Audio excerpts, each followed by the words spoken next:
The coffee was terrible, but Elena Rodriguez had learned to appreciate terrible coffee. It meant she was still breathing, still functioning, still useful in some small way. She sat in the communications bunker at Forward Operating Base Meridian, her fingers dancing across keyboards while 3 different radio frequencies crackled in her headphones. To anyone watching, she looked like what she was supposed to be: a communications specialist, support staff, someone who kept the real warriors connected to headquarters while they did the actual fighting. Before we jump back in, tell us where you're tuning in from, and if this story touches you, make sure you're subscribed, because tomorrow I've saved something extra special for you. The morning briefing had been routine. Colonel Matthews had outlined patrol routes, supply drops, and intelligence updates, with the mechanical precision of a man who had given the same briefing 1,000 times before. Elena had taken notes in her neat handwriting, asked appropriate questions about radio frequencies and backup protocols, and blended seamlessly into the background of uniformed personnel who barely registered her presence. She preferred it that way. At 28, Elena had mastered the art of invisibility. Average height, brown hair pulled back in regulation style, unremarkable features that people forgot moments after meeting her. She wore her communications specialist uniform with the kind of casual competence that suggested she had never done anything more dangerous than troubleshoot a satellite uplink. Her desk was organized, but not obsessively so, decorated with a single photo of what appeared to be her family back home in Arizona. The other soldiers at FOB Meridian treated her with the casual respect accorded to essential but unremarkable support personnel. She fixed their radios when they broke, coordinated their communications during operations, and maintained the complex web of signals intelligence that kept the forward base connected to the wider war effort. She was helpful, competent, and utterly forgettable, which was exactly how she needed to be. The attack came at 0347 hours on a Tuesday morning, when most of the base was either asleep or counting down the minutes until shift change. Elena was one of the few people awake, monitoring overnight communications traffic from her position in the heavily fortified communications center. The first indication of trouble was a brief radio transmission in Dari that most people would have dismissed as background chatter. But Elena's head snapped up from her routine equipment check, her hand freezing over the frequency dial. The words had been spoken quickly, almost carelessly, but she had caught them clearly. The Eagle has landed in Sector 7. Prepare the welcome. She glanced around the communications center. Staff Sergeant Morrison was dozing at his desk, a half-empty energy drink growing warm beside his elbow. Corporal Kim was absorbed in updating the duty roster, oblivious to the subtle shift in radio traffic that had caught Elena's attention. Neither of them spoke Dari fluently enough to have understood the significance of what they had just heard. Elena made a careful notation in her log, marking the time and frequency of the transmission, but said nothing. 3 minutes later, the mortars started falling. The first explosion rocked the communications bunker hard enough to knock Morrison out of his chair and send equipment flying from tables. Emergency lighting kicked in as the main power fluctuated, casting everything in hellish red shadows. Outside, she could hear the distinctive whistle of incoming rounds and the sharper crack of return fire from the base's defensive positions. All stations, this is base control," Elena heard herself saying into her headset, her voice steady despite the chaos erupting around them. "We are taking indirect fire from multiple positions. All personnel to battle stations. Repeat, all personnel to battle stations." The next 30 minutes became a blur of coordinated communications as Elena orchestrated the base's response to the attack. She relayed targeting information to the artillery batteries, coordinated medical evacuation requests for wounded personnel, and maintained contact with the quick reaction force that was preparing to hunt down the mortar teams. Her fingers flew across multiple keyboards simultaneously, processing information flows that would have overwhelmed most operators. But it was what she didn't say that would have surprised anyone listening carefully. She never asked for clarification when units reported their positions using local terrain features. She never needed to consult maps when relaying coordinates. And twice, she corrected information that came from units in the field, displaying a knowledge of the local area that went far beyond what any communications specialist should have possessed. When the all-clear finally sounded, Elena was still at her post, methodically filing reports and ensuring that all units had checked in safely. She had dark circles under her eyes, and her hand showed the slight tremor that came from too much caffeine and too much adrenaline. but otherwise, she appeared unaffected by her first combat experience at Forward Meridian. Major Patricia Wells, the base intelligence officer, stopped by the communications center during her post-incident rounds. She was a sharp woman in her mid-30s, who had built her career on paying attention to details that other people missed. Elena had worked with her occasionally on routine intelligence summaries, always professional but never particularly memorable interactions. "Hell of a night, Rodriguez," Major Wells said, accepting a cup of coffee from the pot Elena kept brewing in the corner of the communications center. "First time under fire?" Elena nodded, offering a small smile that suggested nervousness covered by professional competence. "Yes, ma'am. Different from the training simulations. You handled it well. Morrison says you kept everyone coordinated through the whole thing." Major Wells sipped her coffee, studying Elena with the careful attention of someone trained to read people. "Good work." What Major Wells didn't mention was the notation she had made in her own report. Communications specialist Rodriguez had displayed unusually sophisticated knowledge of base defensive positions and local geography during the attack. Recommend routine security review to ensure proper compartmentalization of sensitive information. It was a small note, the kind of administrative detail that would normally disappear into the vast bureaucracy of military record-keeping. But Major Wells was thorough, and she had learned to trust her instincts about people who seemed to know more than they should. Elena returned to her routine after the attack, but the dynamics on the base had shifted slightly. Combat had a way of revealing character, and her calm performance under fire had earned her a measure of respect from the soldiers who had previously seen her as just another desk-bound support specialist. They still didn't know her story, but they had seen her work under pressure, and that counted for something in their world. Sergeant First Class David Chen, one of the squad leaders from the Quick Reaction Force, started stopping by the communications center more frequently. He was a veteran of 3 deployments, the kind of soldier who had seen enough combat to recognize competence when he encountered it. "You did good work the other night," he told Elena during one of his visits, his tone carrying the respect of one professional acknowledging another. "Kept us connected when things got messy out there." Elena accepted the compliment with appropriate modesty, but Chen noticed something that others had missed. When she moved around the communications center, checking equipment and updating status boards, she moved with an economy of motion that suggested training beyond basic military communications school. Her situational awareness was too sharp, her responses too automatic, her knowledge of tactical procedures too comprehensive for someone whose official job was maintaining radio equipment. But Chen kept his observations to himself. In his experience, people had their reasons for keeping certain parts of their background private, and Elena Rodriguez seemed like good people, regardless of what she might have done before arriving at Forward Meridian. The second attack came a week later, this time during the middle of the day when the base was fully active. Elena was in the communications center, coordinating a routine supply convoy, when the radio traffic shifted in a way that sent ice through her veins. Scorpion Base, this is Viper 7, came the transmission on the convoy frequency. "We have eyes on target. Confirm weapons free." Elena's blood ran cold. There was no unit designated Viper 7 on any of the operational charts, but she recognized the voice. And, more importantly, she recognized the tactical call sign structure being used. It was a pattern she knew intimately, one that belonged to a unit that was supposed to be operating 200 miles away in an entirely different province. Her hands moved across the radio controls without conscious thought, switching to a rarely used frequency that most of the base personnel didn't even know existed. What she heard there confirmed her worst fears. Detailed communications traffic coordinating an ambush of the supply convoy, using intelligence that could only have come from inside the base. Elena faced a choice that would define everything that happened next. She could follow protocol, report the suspicious communications through proper channels, and hope that the bureaucracy moved fast enough to prevent disaster. Preparing and narrating this story took us a lot of time, so if you are enjoying it, subscribe to our channel. It means a lot to us. Now, back to the story. Or, she could act on knowledge she wasn't supposed to have, using skills that would raise questions about who she really was. The convoy was 20 minutes out from a perfect killing ground, and the people planning to destroy it had inside information about routes, timing, and escort strength. Elena made her choice.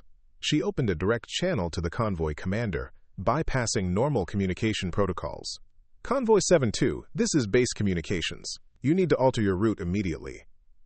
Take the northern access road through Checkpoint Charlie. The convoy commander's voice came back confused and slightly irritated. Base communications. Our route is confirmed and approved. We're not authorized to deviate without written orders. Elena closed her eyes for a moment, knowing that what she said next would change everything. Convoy 7-2, this is an emergency action message. Authorization code Tango, Whiskey 97. Alter route immediately and increase alert status to red. You are moving into a prepared ambush. The silence that followed stretched for nearly 10 seconds. Authorization codes at that level weren't given to communications specialists. They weren't even known to most officers on the base. Elena had just revealed knowledge that would require explanations she wasn't prepared to give, but the convoy commander was a professional who understood the weight of what he had just heard. Base communications, Roger.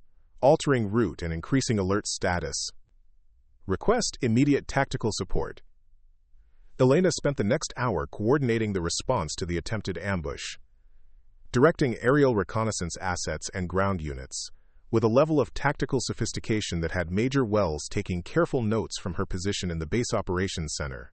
The attack was thwarted, the ambush teams were scattered, and the convoy reached its destination safely, but questions were being asked, and Elena Rodriguez was running out of room to hide in plain sight.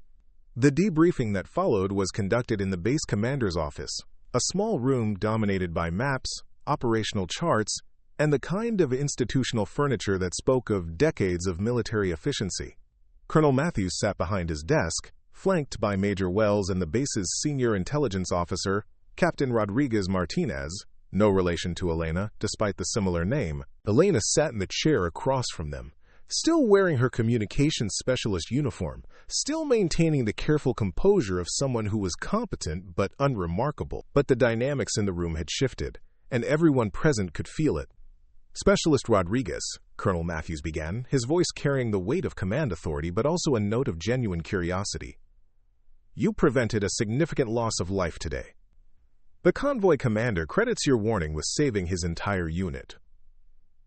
Elena nodded appropriately, her expression showing the kind of professional satisfaction that any good soldier would display after successfully completing their mission.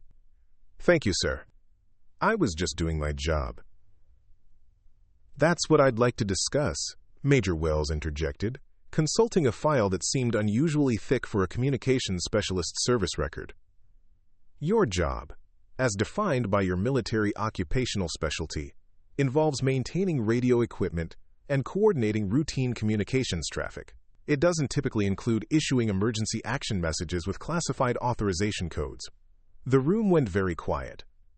Elena met Major Wells' gaze steadily, saying nothing. Captain Rodriguez Martinez leaned forward, his expression that of an intelligence professional who had found an interesting puzzle to solve. Those authorization codes you use, Specialist Rodriguez, they're not in any manual I've seen. Where did you learn them? Elena's response was carefully measured, revealing nothing while appearing to cooperate fully. Sir, during my training we were exposed to various emergency protocols. Some of the specifics are classified beyond my clearance level to discuss in detail. It was a masterful deflection, the kind of answer that acknowledged the question without actually answering it, but it also raised more questions than it resolved, particularly for three experienced officers who knew exactly what those authorization codes represented. Colonel Matthews exchanged glances with his intelligence officers, a silent communication that spoke of shared concern and growing suspicion. Specialist Rodriguez, I'm going to ask you a direct question, and I need you to understand that your answer will determine how we proceed. Are you currently, or have you ever been, involved in operations beyond your stated assignment here at Forward Meridian? The question hung in the air like a challenge, and Elena understood that this was the moment when her carefully constructed cover story would either hold or crumble completely. She had spent months building the identity of Elena Rodriguez, communications specialist, creating a background that would withstand casual scrutiny while allowing her to operate in the shadows. But the men in this room weren't conducting casual scrutiny anymore. Elena looked directly at Colonel Matthews, her expression showing just the right amount of confusion and concern for a low-level specialist who was being asked questions beyond her understanding. Sir, I'm not sure what you mean. I'm assigned to the communications section. I maintain radio equipment and handle routine traffic coordination. Everything I've done has been within the scope of my assigned duties. It was technically true if you accepted a very broad interpretation of what those duties might include. But Major Wells wasn't accepting anything at face value anymore. Specialist Rodriguez, she said, opening another file and extracting several photographs. These images were taken during yesterday's incident. They show you coordinating tactical air support with precision that suggests advanced training in air-ground operations. They also show you directing ground units using terrain features and tactical terminology that isn't taught in basic communications school. Elena examined the photographs with appropriate attention, maintaining her composed demeanor while her mind raced through possible responses. The images were indeed damaging, showing levels of tactical sophistication that would be difficult to explain away as routine training. "Ma'am," she said finally, "I have always been good at picking up information from the operators I work with. When you spend enough time around special operations personnel, you start to understand their language and procedures. I was just trying to help coordinate the response as effectively as possible." Captain Rodriguez Martinez wasn't buying it. "Specialist Rodriguez, the tactical call signs you use during the convoy warning. They're not current operational codes. In fact, they're from a classification system that was discontinued 18 months ago. How would a communications specialist know deprecated special operations call signs?" The trap was closing, and Elena could feel the weight of scrutiny settling around her like a net. She had been careful, but not careful enough, and now 3 experienced intelligence professionals were picking apart her cover story with the methodical precision of experts who knew what to look for. But before she could formulate a response, the secure phone on Colonel Matthews' desk rang with the distinctive tone that indicated a priority communication from higher headquarters. The colonel answered on the second ring, his voice crisp and professional. "Matthews." He listened for nearly 2 minutes, his expression growing more serious with each passing second. Finally he said, "Understood. We'll comply immediately," and hung up. The silence that followed was loaded with implications that none of them fully understood yet. Colonel Matthews looked directly at Elena, his expression unreadable. "Specialist Rodriguez, you're to report to the intelligence section immediately. Your current assignment is suspended pending a comprehensive security review." Elena stood slowly, gathering her composure around her like armor. She had known this moment would come eventually, had prepared for it in dozens of different scenarios, but she hadn't expected it to happen so quickly, or in circumstances that left her so exposed. As she moved toward the door, Major Wells called after her. "Specialist Rodriguez? One more question. Have you ever served under a different name or in a different capacity?"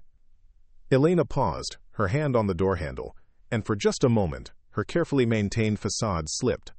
When she turned back to face them, there was something different in her eyes, something that made all 3 officers sit up straighter in their chairs.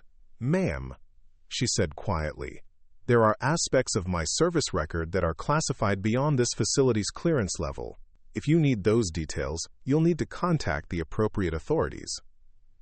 She left the room, closing the door behind her with a soft click that somehow sounded final. In the intelligence section, Elena was processed with the kind of bureaucratic efficiency that the military reserved for potentially sensitive situations. Her personal effects were inventoried, her communications access was suspended, and she was assigned to temporary quarters under informal observation pending the arrival of investigators from higher headquarters. But what none of them knew was that the phone call Colonel Matthews had received hadn't been about Elena Rodriguez, communications specialist. It had been about someone else entirely, someone whose presence at Forward Meridian was about to transform a routine security review into something much more significant.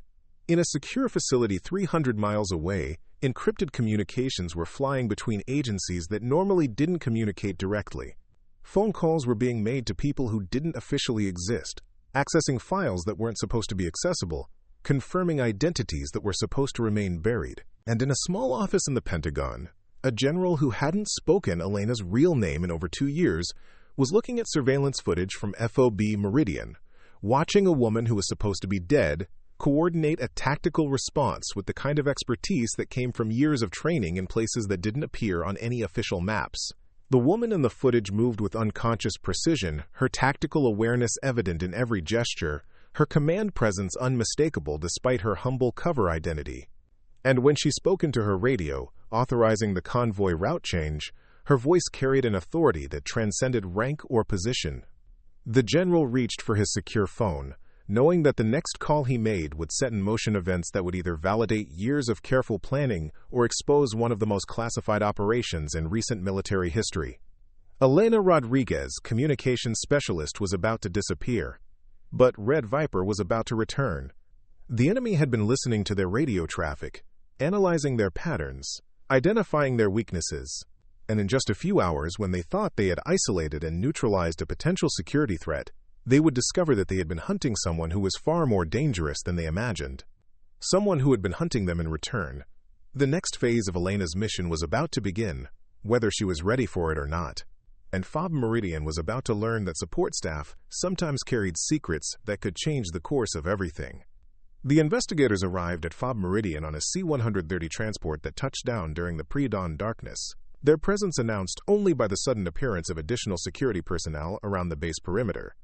Elena watched from her temporary quarters as unmarked vehicles moved across the tarmac, carrying passengers whose faces she couldn't see but whose purpose she understood perfectly. She had been expecting them. Agent Sarah Morrison stepped off the aircraft with the confident stride of someone accustomed to authority, her civilian clothes marking her as federal rather than military, her bearing suggesting capabilities that went far beyond normal investigative work. She was followed by two men in similar attire, their synchronized movements and constant awareness of their surroundings identifying them as operators rather than bureaucrats. Colonel Matthews met them at the flight line, his expression carefully neutral as he exchanged brief words with Agent Morrison. Elena couldn't hear the conversation from her position, but she could read the body language clearly enough. The colonel was being told that his base had become the center of something much larger than a routine security review. Within an hour, Elena found herself in a different room, this one smaller and more secure than the colonel's office, facing interrogators who asked different kinds of questions than military intelligence officers typically asked. Agent Morrison sat across from Elena at a metal table that looked like it had been borrowed from the base mess hall, a thick file folder closed in front of her, her expression professionally pleasant in the way that experienced interrogators learned to project. Her two companions remained standing, their positions chosen to maximize psychological pressure while maintaining the appearance of casual oversight. Elena Rodriguez, Morrison began, consulting notes that Elena couldn't see. 28 years old, originally from Phoenix, Arizona. Enlisted 4 years ago, completed communications training at Fort Gordon, assigned to various installations before arriving at Forward Meridian 6 months ago. She looked up, making direct eye contact. Does that sound accurate? Elena nodded, maintaining the same calm professionalism she had shown throughout the previous questioning. Yes, ma'am. That's correct. Morrison opened the file folder, extracting several documents that she spread across the table like cards in a poker game. Birth certificate, high school transcripts, college enrollment records, military enlistment paperwork, all properly documented, all apparently legitimate. She paused, studying Elena's face for any reaction. All created 18 months ago. The silence that followed was loaded with implications. Elena didn't flinch, didn't show surprise, didn't give any indication that Morrison's revelation had affected her in the slightest, but her stillness was itself a tell, the kind of controlled non-reaction that came from extensive training in counter-interrogation techniques. Ma'am, Elena said finally, her voice carrying just the right note of confusion. I'm not sure what you mean. Those are my documents. I've had them my whole life. Morrison smiled, the expression suggesting she had expected exactly that response. The paper trail is excellent. I'll give you that. Birth records in 3 different databases, school attendance records that cross-reference perfectly, even childhood medical records that show appropriate vaccination schedules and developmental milestones. She leaned forward slightly. But Elena Rodriguez, the person described in these documents, never existed before 18 months ago. One of Morrison's companions, a lean man with prematurely gray hair and the kind of scars that came from professional violence, stepped closer to the table. The technical term is sheep dipping, he said, his voice carrying a slight accent that Elena couldn't quite place. Creating a complete civilian identity for someone whose real background needs to remain classified. It's expensive, time-consuming, and usually reserved for very specific purposes. Elena maintained her expression of polite bewilderment, but internally she was recalibrating her assessment of the situation. These weren't ordinary federal investigators. The terminology they were using, the sophistication of their background research, the casual reference to classified identity construction techniques, all pointed to agencies that operated well beyond normal law enforcement parameters. Agent Morrison continued, as if her companion hadn't spoken. The interesting thing about sheep dipping is that it's usually done to protect assets who are transitioning from one type of work to another. People whose real identities are too sensitive to acknowledge publicly, but who still have skills that are valuable in different contexts. She extracted another document from the folder, this one bearing classification markings that made Elena's pulse quicken despite her outward calm. "Tell me about Operation Nightfall, Elena." The question hung in the air like a challenge, and Elena understood that the game had changed fundamentally. Operation Nightfall wasn't something that appeared in routine intelligence briefings or standard military documentation. It was compartmentalized at levels that required clearances most people in the building didn't possess. Elena met Morrison's gaze directly, her expression shifting subtly from confusion to something more guarded. "Ma'am, I'm not familiar with any operation by that name." The gray-haired man laughed, the sound carrying no humor. "Of course you're not. Because Elena Rodriguez, communications specialist, wouldn't be cleared for information about deep penetration operations in denied territories, but someone else might be." Morrison spread additional photographs across the table, these clearly taken by surveillance assets in various locations around the world. Crowded marketplaces in Middle Eastern cities, remote mountain villages, urban environments that Elena recognized but couldn't acknowledge. In each photograph, enhanced and circled in red marker, was a figure whose face was partially obscured but whose posture and movement patterns were unmistakably familiar. These photographs span a 3-year period, Morrison explained, her tone becoming more clinical. Taken in locations where various high-value targets were eliminated or captured, always by unknown operatives who appeared and disappeared without leaving conventional intelligence signatures. Elena studied the photographs with appropriate curiosity, maintaining her cover while her mind raced through the implications of their existence. She had been careful, had followed protocols designed to prevent exactly this kind of photographic surveillance, but apparently not careful enough. "Ma'am," she said, "I can see why you might think there are similarities, but I've never been to any of these locations. I can provide documentation showing my whereabouts during any of these time periods." Morrison's smile widened. "Actually, you can't. Because during the time periods when these photographs were taken, Elena Rodriguez didn't exist yet." She leaned back in her chair, projecting confidence. "But Red Viper did." The name dropped into the conversation like a stone into still water, sending ripples of implication in every direction. Elena's control was nearly perfect, but for just a fraction of a second, something flickered in her eyes. Recognition, perhaps, or calculation, or the kind of instant threat assessment that came from years of living in environments where the wrong response could be fatal. Morrison caught the flicker, her expression showing professional satisfaction. "There it is. Just for a moment, but it was there." She gathered the photographs, restacking them with deliberate precision. Red Viper. Ghost operative. No official records. No confirmed identity. No institutional accountability. Responsible for 17 confirmed eliminations of high-value targets, 6 successful extractions from denied territories, and 1 operation so classified that its designation exists in exactly 4 places worldwide. The third member of Morrison's team, who had remained silent throughout the interrogation, finally spoke. He was younger than his companions, with the kind of intense focus that suggested analytical rather than operational background. The behavioral patterns match perfectly. Micro-expressions, postural indicators, response timing. Either Elena Rodriguez is Red Viper, or she's the most sophisticated false identity in modern intelligence history. Elena listened to their analysis with growing understanding of just how thoroughly her cover had been penetrated. These people had resources and access that went far beyond normal law enforcement capabilities. They weren't just investigating Elena Rodriguez, communications specialist. They were hunting Red Viper, and they had found her. But what they didn't understand yet was why. Agent Morrison closed the file folder, her expression becoming more serious. "Elena, or whatever your real name is, we need to discuss why someone with your particular skill set is operating under deep cover at a forward operating base in a relatively quiet sector." She paused, letting the implication settle. Because either you're here on official business that we haven't been briefed on, or you're running an unauthorized operation that could compromise ongoing intelligence activities. Elena weighed her options carefully. She could maintain her cover, continue to deny knowledge of Red Viper or Operation Nightfall, and hope that whatever legal protections had been built around her identity would hold up under intensive scrutiny. Or she could begin to reveal information that might protect ongoing operations but would certainly end her current assignment. But before she could respond, the secure communication device in Morrison's jacket buzzed with the kind of urgent tone that indicated priority traffic.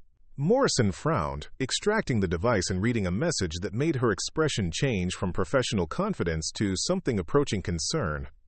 She looked up at Elena, her demeanor shifting noticeably. Change of plans.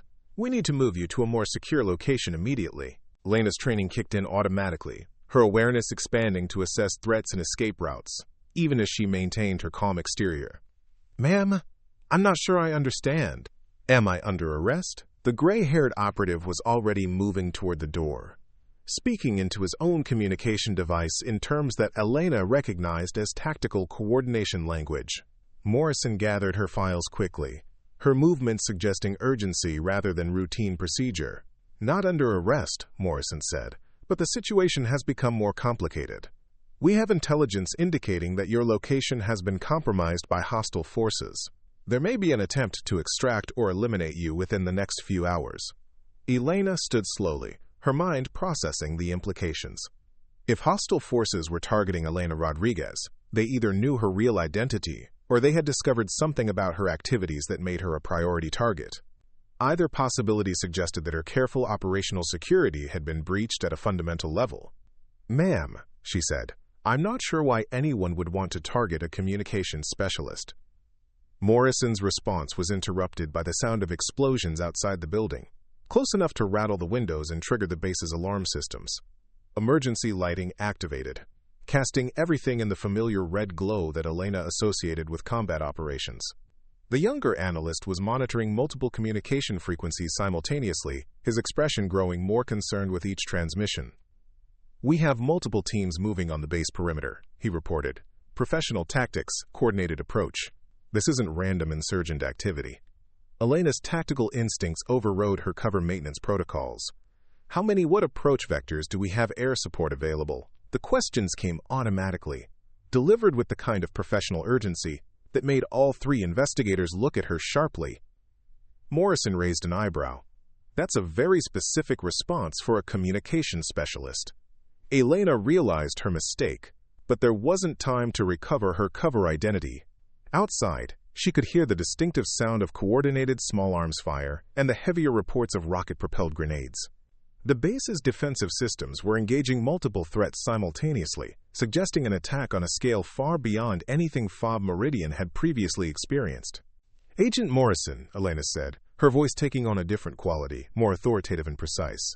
If hostile forces are specifically targeting this location, we need to assume they have detailed intelligence about base defenses and response capabilities. Standard evacuation procedures may not be sufficient. The gray-haired operative paused in his tactical coordination, studying Elena with new interest. Standard procedures? What would you recommend? Elena looked toward the windows, her mind automatically processing the sound patterns of the ongoing engagement, calculating distances and directions of fire. Based on the attack pattern, they're using a 3-axis approach designed to channel defensive responses toward predetermined kill zones. Classic special operations methodology. She moved to the room's small window, peering carefully through reinforced glass at the tactical situation developing outside. The primary assault is coming from the northeast, but that's a diversion. The real threat will be smaller teams moving through the southern drainage system, while our attention is focused on the obvious attack. Morrison and her team exchanged glances loaded with significance. Elena's tactical analysis was delivered with the kind of confident precision that came from extensive training and operational experience. No communications specialist, no matter how well trained, would possess the knowledge base she was displaying. Elena, Morrison said carefully, how do you know their tactical approach? Elena turned from the window, her expression showing the kind of calm focus that came from years of operating in high-stress environments. Because it's what I would do if I were attacking this base. The admission hung in the air like a confession, and Elena understood that she had crossed a line from which there was no return. Her cover identity was no longer sustainable, and the situation was developing too rapidly for careful deception. Agent Morrison stepped closer, her voice dropping to a more confidential tone. "Red Viper, we need your help. This attack is specifically designed to capture or kill you, which means whoever planned it knows exactly who you are and why you're here." Elena met her gaze directly, and when she spoke, her voice carried an authority that transformed her entire presence. "Then we need to discuss what you don't know about why I'm here." The sound of approaching helicopters added urgency to their conversation, the distinctive rotor signatures suggesting military aircraft rather than the insurgent forces that typically operated in the region. Elena's expression grew more serious as she processed the implications. "Those aren't ours," she said, her voice carrying absolute certainty. "Twin-engine attack helicopters, probably modified Heinz or similar platforms. That level of air support suggests state sponsorship rather than independent terrorist action." Morrison's communication device buzzed again, this time with traffic that made her face pale. "Base Defense reports that the attacking helicopters are broadcasting on frequencies associated with Wagner Group operations," she said, referring to the notorious Russian mercenary organization. Elena's tactical assessment shifted immediately. Wagner Group involvement meant this wasn't a random attack or even a targeted assassination attempt by typical insurgent forces. This was a professional military operation designed to capture or eliminate a high-value target using resources that most terrorist organizations couldn't access. "Agent Morrison," Elena said, her voice taking on the kind of command presence that made people listen regardless of rank or authority. "We need to assume they have detailed intelligence about my location, my cover identity, and probably my operational history. This isn't just about Elena Rodriguez anymore." The younger analyst looked up from his communication monitoring. "Base Commander is requesting immediate evacuation of all non-essential personnel. Priority extraction for anyone with sensitive clearances." Elena shook her head. "Standard evacuation procedures will play directly into their hands. They've planned this operation around predictable responses." She moved away from the window, her tactical awareness evident in every gesture. "We need to assume they have inside information about base defense protocols." Morrison's expression showed growing understanding. "Inside information. You think there's a penetration?" Elena's response was cut short by the sound of closer explosions, these inside the base perimeter. Through the window, they could see uniformed figures moving between buildings, their tactics and equipment suggesting military training rather than insurgent background. "Agent Morrison," Elena said, her voice carrying urgent authority, "I need you to understand something. Red Viper didn't disappear 18 months ago because the mission was complete. Red Viper went underground because someone with access to the most classified levels of the intelligence community was selling information to hostile forces." Morrison's eyes widened as the implications settled. "You're saying there's a traitor at the highest levels?" Elena nodded grimly. "And tonight, they're making their move to eliminate the one person who can prove it." The tactical situation outside was deteriorating rapidly, with professional military forces systematically dismantling the base's defensive positions, using tactics that suggested intimate knowledge of their capabilities and positions. Elena realized that the careful investigation she had been conducting for 18 months was about to become irrelevant if they didn't survive the next few hours. "The communications center," she said suddenly. "I need access to the communications center. There's information I've been collecting that can identify the source of the intelligence leak, but it's stored in systems that only I can access." Morrison looked at her team, weighing options that all carried significant risks. "The communications center is on the other side of the base, through areas that are currently under attack." Elena's expression showed the kind of calm determination that came from years of facing impossible odds. "Agent Morrison, Red Viper spent 3 years gathering evidence of the intelligence leak that compromised multiple operations and cost dozens of lives. That evidence is the reason for this attack, and it's the only way to stop whoever is behind it." She moved toward the door, her bearing transformed from support staff to operator. "The question is whether you're willing to help me get to it, or whether you're going to let them destroy everything I've worked for."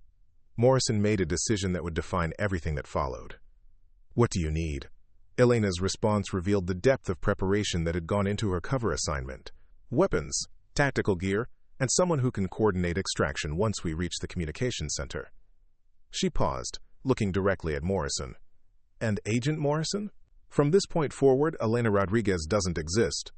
You're working with Red Viper, and that means everything changes. The transformation was remarkable.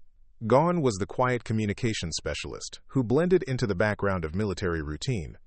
In her place stood someone whose presence commanded immediate attention, whose tactical awareness filled the room like a palpable force, whose voice carried the authority of someone accustomed to making life-and-death decisions under extreme pressure. Morrison and her team exchanged glances, recognizing that they were no longer investigating a potential security breach. They were about to become participants in an operation that would determine whether one of the most significant intelligence investigations in recent history would survive the night. Outside, the sound of battle was intensifying, with professional military forces systematically advancing through the base using tactics that suggested they knew exactly where they were going and what they would find when they got there. Red Viper was no longer hiding, and that meant the real fight was about to begin. The weapons cache that Agent Morrison's team had brought contained equipment that Elena recognized immediately as military-grade rather than standard law enforcement issue. Advanced combat rifles with specialized optics, body armor rated for military threats, and communication systems that operated on encrypted frequencies reserved for the most sensitive operations. Elena examined the gear with the practiced efficiency of someone who had used similar equipment in environments where mistakes were fatal. Interesting selection, she observed, checking the action on a carbine that bore modifications suggesting extensive field use. These aren't standard federal investigator weapons. Morrison's gray-haired companion, who had introduced himself only as Hayes, adjusted his own equipment with movements that spoke of decades of professional violence. We're not standard federal investigators. Elena nodded, understanding the implication. The people she had been working with represented agencies that operated in the shadows between official government policy and deniable operations. The kind of organizations that Red Viper had worked with before her official death and subsequent resurrection as Elena Rodriguez. The communications center is 400 meters across open ground that's currently being swept by professional marksmen, Elena said, studying a tactical map of the base that Hayes had produced. Standard approach routes are all covered by interlocking fields of fire. Morrison adjusted her tactical vest, her movements suggesting she was more comfortable in combat gear than her earlier civilian attire had indicated. What do you recommend? Elena traced a route on the map that avoided the obvious approaches, instead following maintenance tunnels and utility corridors that most people didn't know existed. There's a service access that runs beneath the vehicle maintenance area. It connects to the communications building's power distribution system. She looked up at the three operatives, her expression serious. But once we're inside the communications center, I'll need at least 15 minutes of uninterrupted access to the systems. That means holding off any assault force that tries to breach the facility.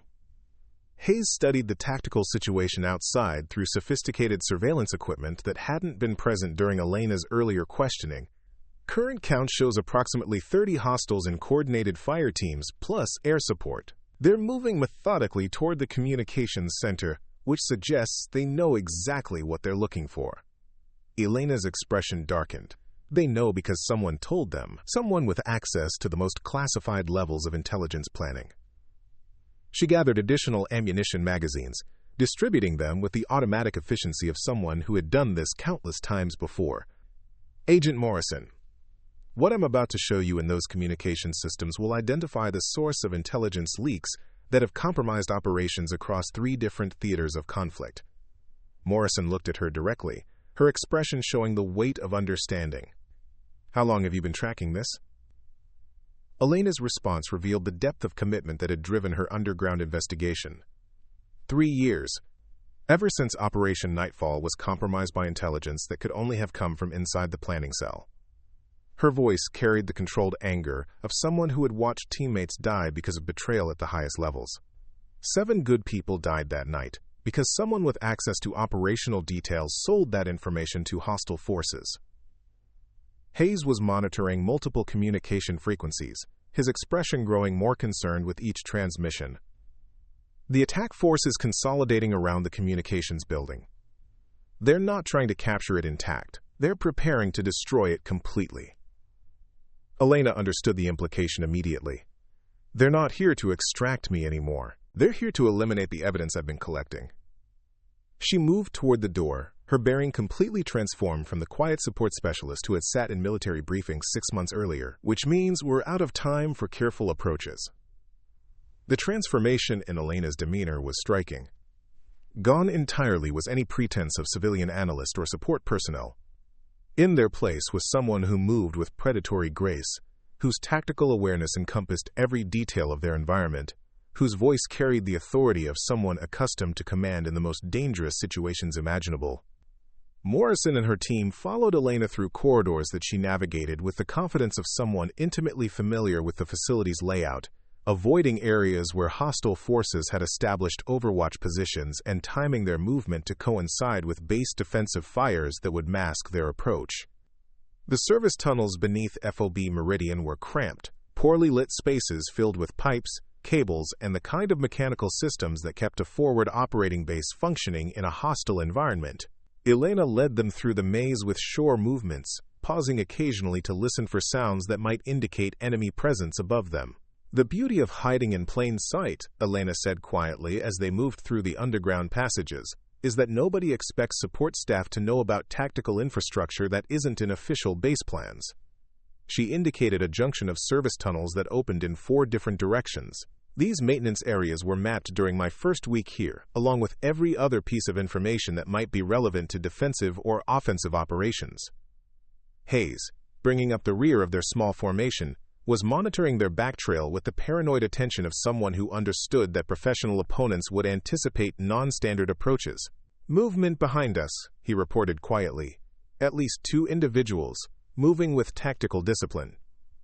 Elena nodded without showing surprise. "They'll have split their forces to cover both obvious and alternative approaches. The question is whether they know about the specific route we're using, or whether they're conducting general area searches." Morrison checked her weapon for the 3rd time, a nervous habit that suggested she was more accustomed to investigation than active combat operations. "How much farther to the communications center?" Elena consulted a mental map that included details most base personnel never learned. 100 meters through the tunnel system, then a vertical climb through utility access to emerge inside the building's secure area. She paused, listening to sounds that filtered down from above. "The hard part will be once we're inside.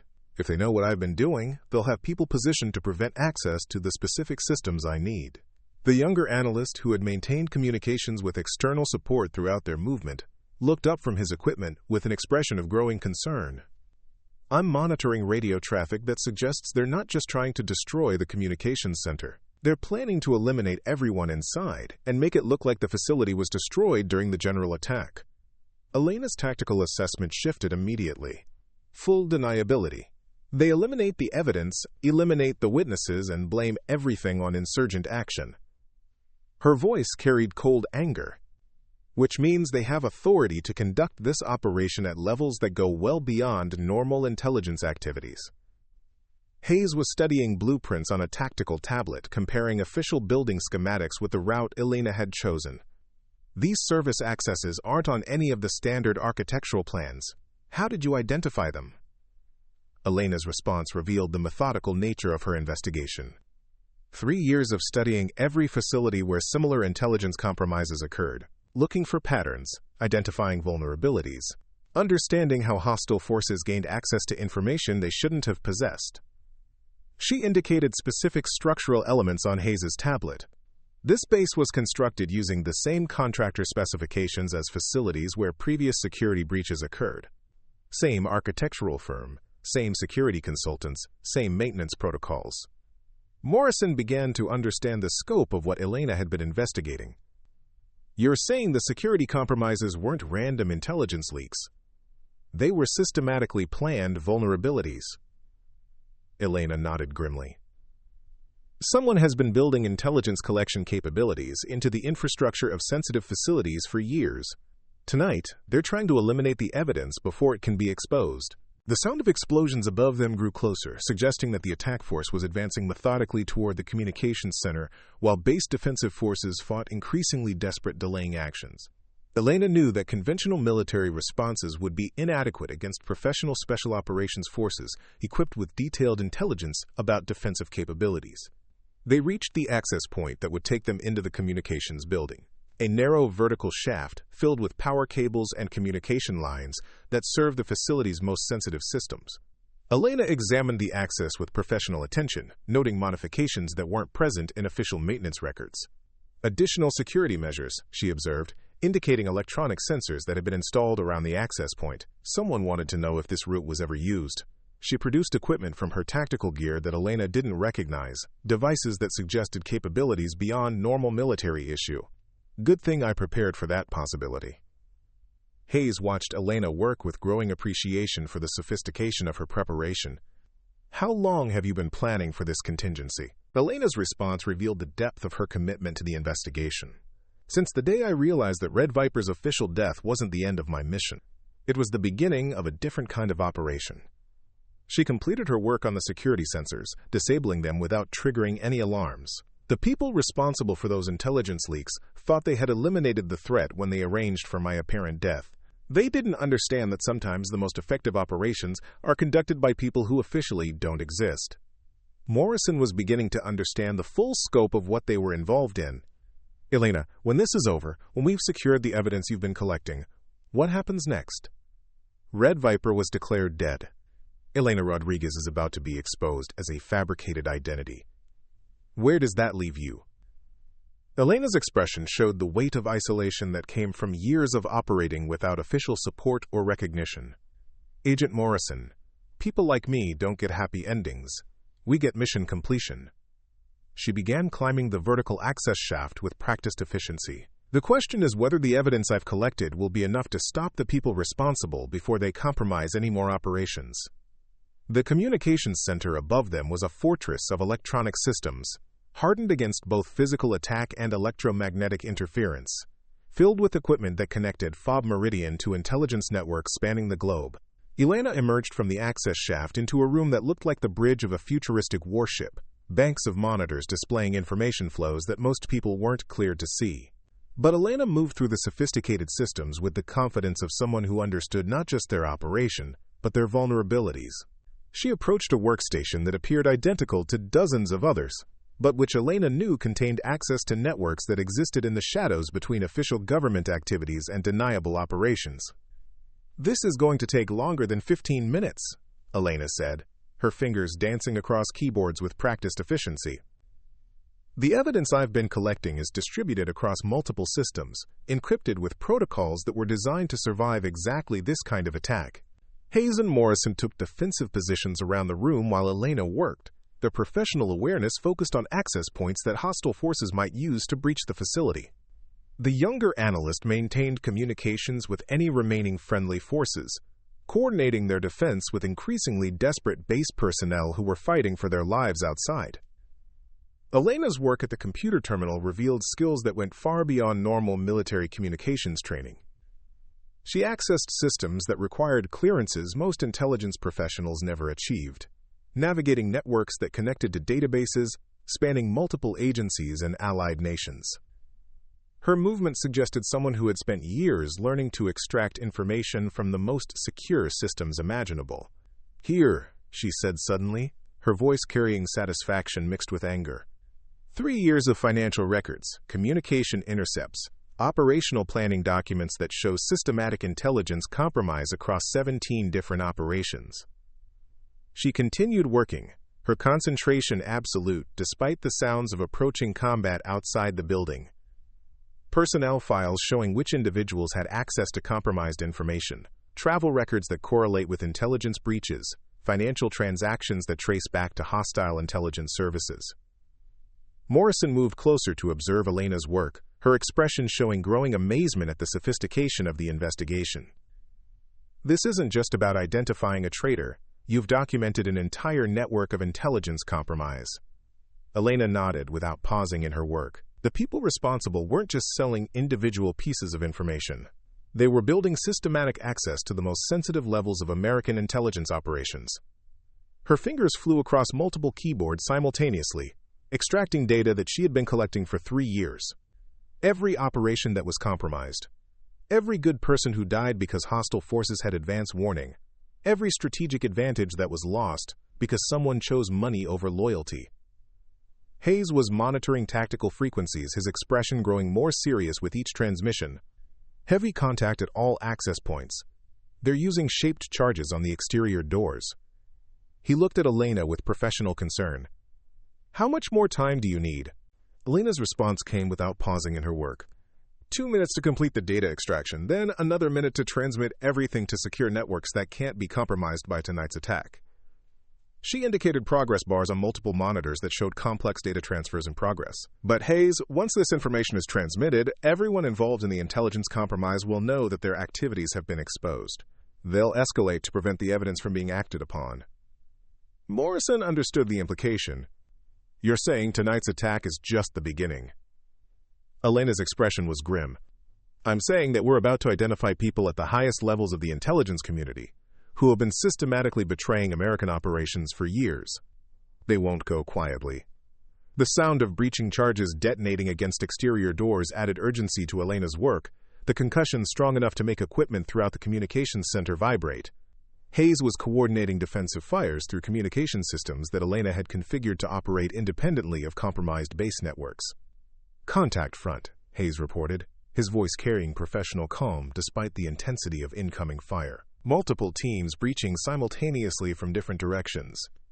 Elena's work reached a crescendo of activity, her hands moving across control interfaces with the precision of someone who had planned every movement in advance. Data flowed across monitors faster than normal observation could follow, complex files transferring to secure networks, while automated systems verified the integrity of every transmission. Transfer complete, Elena announced, her voice carrying satisfaction mixed with exhaustion. 3 years of evidence, documentation that will expose intelligence compromises reaching back to operations that were classified beyond public knowledge. She began initiating secondary protocols, her movements suggesting additional layers of security that she had prepared for exactly this situation. But now comes the hard part.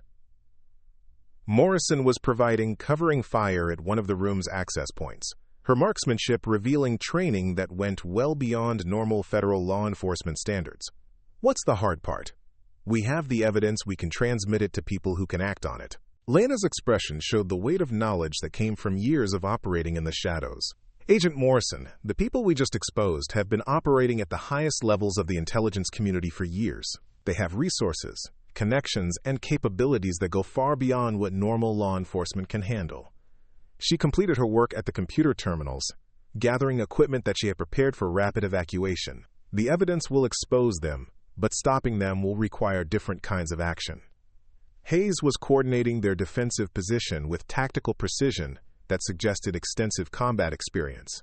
But even his professional competence was being overwhelmed by the sophistication of the attack they were facing. Elena, we need an exit strategy. They're going to breach this facility in the next few minutes. Elena moved to a section of the communications center that appeared to be standard equipment storage, but which she accessed with security codes that revealed hidden capabilities. Behind false panels were weapons, equipment, and communication systems that weren't part of any official inventory. Red Viper didn't disappear when Elena Rodriguez was created, Elena said, distributing advanced weapons that bore no identifying markings.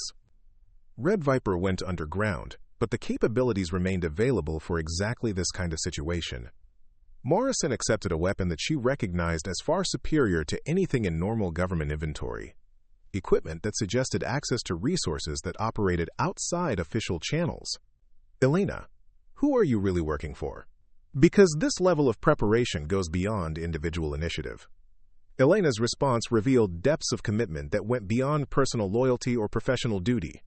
Agent Morrison, there are people within the intelligence community who understood that the compromises we were seeing represented an existential threat to American national security. They created unofficial capabilities to investigate and respond to threats that couldn't be addressed through normal channels. She indicated the sophisticated equipment they were now using, weapons and communication systems that represented capabilities most special operations forces never accessed. Red Viper was never just one person. Red Viper was a capability, a way of responding to threats that required total deniability and absolute effectiveness. Hayes looked at Elena with new understanding. You're saying tonight's operation isn't just about exposing intelligence compromises. It's about demonstrating that certain capabilities still exist to respond to threats against American interests. Elena nodded, her expression showing the kind of cold determination that came from years of operating in environments where failure meant death for people she cared about. The people who arranged tonight's attack believe they've eliminated the threats to their operations. They're about to learn that Red Viper represents more than just one operator. The tactical situation was deteriorating rapidly, with hostile forces breaching the communications center's outer defenses using coordination and equipment that confirmed Elena's assessment of professional military opposition. But Elena's defensive preparations went far beyond what any individual operator could have arranged independently. Automated defense systems activated throughout the facility, weapons that weren't present in any official security documentation engaging hostile forces with precision that suggested advanced targeting capabilities.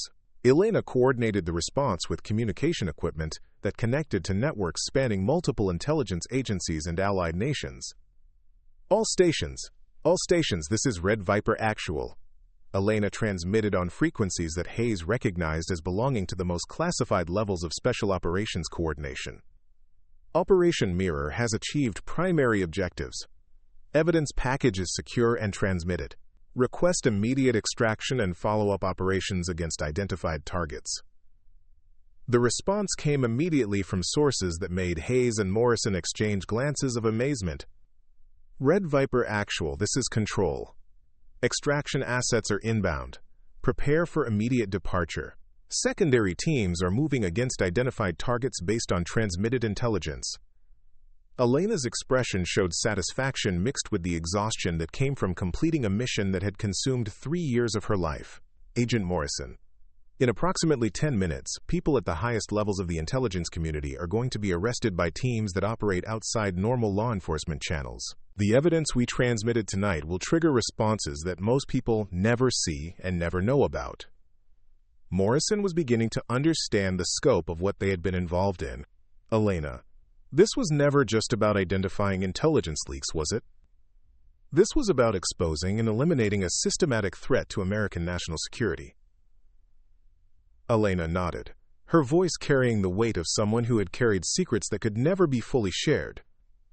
The people responsible for those intelligence compromises believed they were untouchable because they operated at levels where normal accountability didn't apply. Tonight they discover that there are always people watching. Always capabilities maintained to respond to exactly these kinds of threats. The sound of approaching helicopters added a different note to the tactical situation, the distinctive rotor signatures indicating aircraft that weren't part of the original attack force. Elena's communication equipment confirmed what her experience had already identified. Extraction assets, she announced, her voice carrying relief mixed with continued professional focus. But the people we expose tonight will escalate their response. This facility, these systems, everything that happened here will become a target for retaliation. Hayes was coordinating their movement toward extraction points with the precision of someone who had conducted similar operations many times before. Elena, when this is over, what happens to Red Viper? The identity was declared dead. The cover identity will be exposed. Where does that leave you? Elena's expression showed the weight of choices that came with operating in the shadows between official government policy and necessary action. Hayes, people like me don't get to go home and pretend none of this happened. We get reassigned to different threats, different missions, different identities that allow us to continue protecting American interests in ways that can never be acknowledged publicly. Morrison looked at Elena with new understanding of the personal cost that came with the capabilities they had witnessed. So Elena Rodriguez disappears, and Red Viper returns to being officially dead, but the person behind both identities continues operating under different cover. Elena nodded, gathering the last of the evidence that had consumed 3 years of methodical investigation. Agent Morrison. There will always be threats that require responses outside normal government channels. There will always be people willing to betray American interests for money or ideology or personal advancement. And there will always be capabilities maintained to respond to exactly those kinds of threats.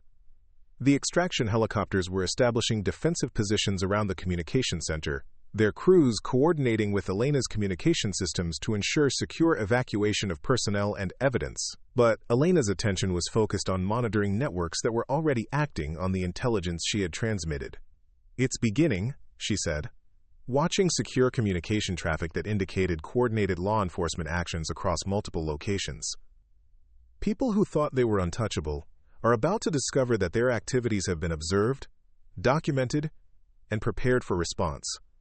Her expression showed satisfaction tempered by understanding that tonight's success would trigger escalated threats requiring continued vigilance. Hayes was coordinating their movement toward extraction aircraft with professional efficiency, but his expression showed concern for implications that went beyond immediate tactical success. "Elena, the people we expose tonight, they'll know that capabilities like Red Viper still exist. They'll prepare for continued operations against their activities." Elena's response revealed the depth of commitment that drove people like her to operate in the shadows. "Hayes, that's exactly what we want them to know. The people responsible for intelligence compromises, the ones who think they can betray American operations without consequences, they need to understand that someone is always watching, always building cases against them, always prepared to respond when they cross lines that threaten national security." The evacuation proceeded with military precision, but Elena's work continued even as they moved toward extraction aircraft. She was coordinating follow-up operations that would build on the intelligence she had gathered, ensuring that tonight's success would lead to systematic elimination of the threats she had identified. Morrison watched Elena work with growing appreciation for the sophistication of capabilities that operated beyond public knowledge. This was never just about one investigation, was it? This was about demonstrating that certain kinds of threats will always face responses, regardless of how well-connected or protected the people responsible think they are. Elena's final actions in the communications center involve initiating systems that would continue operating after their departure, automated capabilities that would monitor for continued threats, while making it impossible for hostile forces to determine exactly what intelligence had been compromised. Her preparation had included contingencies that went far beyond individual operational success. As they boarded the extraction aircraft, Elena looked back at Forward Meridian, where fires were still burning from the night's combat, where good people had fought and died to protect operations they didn't fully understand. Her expression showed the weight of responsibility that came with operating in the shadows, protecting people who would never know her name or understand the sacrifices made on their behalf. "Agent Morrison," Elena said as the helicopter lifted off into the pre-dawn darkness, "people will ask questions about what happened tonight. Official reports will describe insurgent attacks that were repelled by base defenses. The intelligence compromises we exposed will be handled through channels that most people never see." Morrison understood that she had witnessed something that would never appear in official records. Capabilities that existed specifically because certain threats required responses outside normal accountability structures. And Red Viper? Elena's expression showed the kind of quiet satisfaction that came from mission completion, combined with understanding that the work would continue under different circumstances. Red Viper was never just one person, Agent Morrison. Red Viper is a capability that exists whenever American interests face threats that require total deniability and absolute effectiveness. The helicopter carried them away from Forward Meridian toward destinations that wouldn't appear in any flight plan, but Elena's communication equipment continued monitoring networks that confirmed the success of operations that had been triggered by her 3 years of investigation. People at the highest levels of the intelligence community were being arrested. Financial networks that had supported intelligence compromises were being dismantled, and capabilities that had been thought eliminated were demonstrating their continued effectiveness. As the sun rose over Afghanistan, Elena Rodriguez began the process of disappearing as completely as she had appeared 18 months earlier. But Red Viper's work continued, adapted to new threats and new missions that would require the same combination of patience, skill, and absolute commitment to protecting American interests, regardless of personal cost. The people who had thought themselves untouchable had learned that someone was always watching, always building cases against betrayal, always prepared to respond when lines were crossed that threatened national security. And in facilities around the world, other operators who officially didn't exist continued their own investigations into threats that would never be acknowledged publicly, but would always face response from capabilities that existed specifically to protect what mattered most. Up next, you've got 2 more standout stories right on your screen. If this one hit the mark, you won't want to pass these up. Just click and check them out.